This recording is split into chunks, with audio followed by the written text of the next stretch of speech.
Saya teringat hari pertama saya duduk di bangku akademi. Kami ditanya oleh seorang jenderal bintang 4 penuh yang namanya sangat dihormati serta ditakuti di era dia berkuasa saat itu.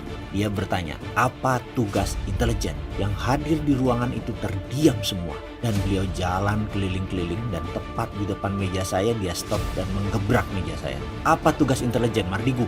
Saya dengan setengah gemetar berkata, First line of defense, garda terdepan sebuah pertahanan negara.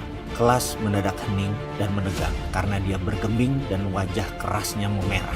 Bukan, katanya melotot kepada saya. Saya diam saja, namun hati kecil saya tetap bertahan pada pemahaman saya. Tugas intelijen adalah garda pertahanan yang terdepan. Kalau diibaratkan kita punya rumah di pinggir hutan, maka kita wajib punya anjing penjaga. Lalu satpam atau penjaga rumah. Anjing penjaga tadi, pengindraannya harus tajam. Mungkin kalau anjing dia diibaratkan anjing herder, galak, tajam, bengis, pengindraannya tajam, matanya bisa melihat dalam gelap dan cerdas, sehingga bisa mengantisipasi pencuri atau penjahat yang akan merampok kekayaan rumah kita. Namun sayang, sejak zaman reformasi, intelijen tugasnya hanya spy saja, seperti wartawan, bukan seperti anjing herder lagi. Ada si anjing penjaga di Indonesia ini, namun hanya anjing pudel. Penjahat pun akan komen, ini anjing apa kucing? Itulah dunia intelijen saat ini yang digembosi oleh Amerika dan IMF. Salah satunya yaitu kita tidak punya undang-undang keamanan nasional yang jauh lebih penting dari RUU KPK kemarin. Kemudian terdengar lagi suara, apa tugas intelijen? Demikian meja digebrak lagi oleh sang jenderal dan semua diam tegang. Karena kami pada diam, dia mulai dengan pidato singkat padat, tapi kami paham. Oh iya juga ya, kami terutama saya yang masih junior kala itu jadi ngeh dan paham. Itu toh tugas intelijen. Dan kalau kembali ke masa sekarang, pantas aja jadi begini negara ini karena unsur itu hilang dalam sendi bernegara. Oke, saya paham. Untung banyak orang yang tidak tahu dan tidak mau tahu apa yang dikatakan Jenderal Bintang 4 tersebut. Maka saya jadi nggak ungkap deh. Kecuali ada yang mau, saya baru mau ungkapkan. Anda pengagum LB Murdani banget ya? Bukan banget sekali karena beliau adalah orang yang pertama kali jadi Percaya kepada Mas Wi? betul. Jadi dia di hari pertama saya berada di Indonesia, dia adalah orang yang pertama kali menyambut saya tahun 91. Waktu Anda baru pulang dari San Francisco. Dari San Francisco. Anda pendidikan Anda kan bukan bidang bisnis kan? Bukan. Applied psychology. Psikologi. Gitu. Jadi banyak orang nih, Mas Wi ini apa sih sebenarnya? Pengusaha, ahli micro apa istilahnya? Micro expression. Micro expression, bisa hipnoterapi. Ya, karena kemudian S2-nya kan memang criminal mind and forensic investigator.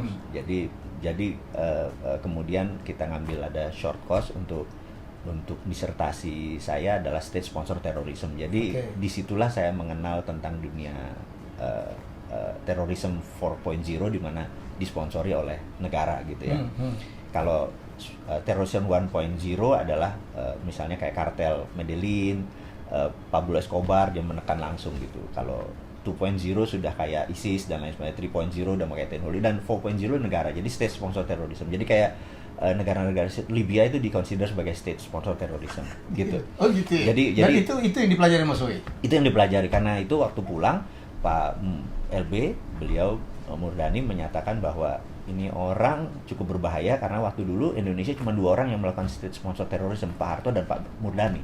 Jadi dia mengawasi saya, istilahnya. Dan saya waktu itu kan tidak bisa, ya karena itu kedekatan kita sama dunia shadow yang saya bilang itu karena beliaulah yang mengajari langsung. Dan hari pertama saya ingat ditanya karena apa tugas intelijen, gitu. Saya bilang di akademi kita bilang bahwa intelijen adalah first line of defense. Jadi first line of defense ini pertahanan garda terdepan dari sebuah pertahanan itu adalah intelijen.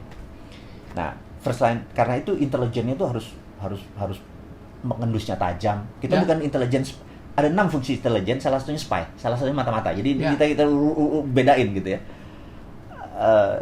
Kemudian saya bilang first line of defense, di mana garda terdepan sebuah pertahanan adalah intelijen. Jadi intelijen itu ibaratnya anjing tuh herder, buas, tajam, bengis. Bahkan sebelum bergerak pun, karena dunia pertahanan adalah eradicate threat. Ini harus dicatat nih, ini sebagai pelajaran aja bahwa tugas pertahanan, tugas militer adalah eradicate threat, meniadakan ancaman.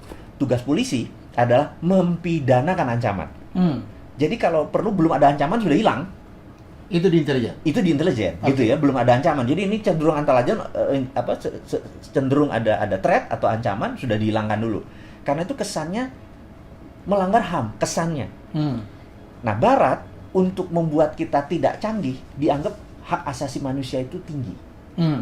Padahal pertanyaan sederhana nih, saya tanya sahabat semua nih, saya tanya ke Mas Helmi, saya tanya, tinggian mana human right sama nation right? Nation right sih. Selesai. The end of discussion.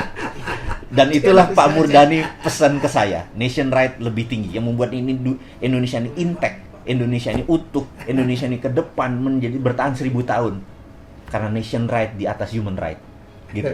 Nah, sekarang human right memang lagi didengung-dengungkan, kita harus meet halfway, bener nggak? Ini harus turun, ini harus naik, gitu loh. Nah, inilah kita pentingnya mengedukasi, karena itu saya punya master knowledge agak berbeda nih. Itu saya terus deliver karena Jadi itu Mas Wowi itu memang tahunya terlalu banyak gitu ya. Dia ngerti terorisme. Makanya sebelum-sebelumnya dia lebih dikenal di TV itu kan kalau ada terorisme gitu dipanggil gitu ya untuk minta pendapat.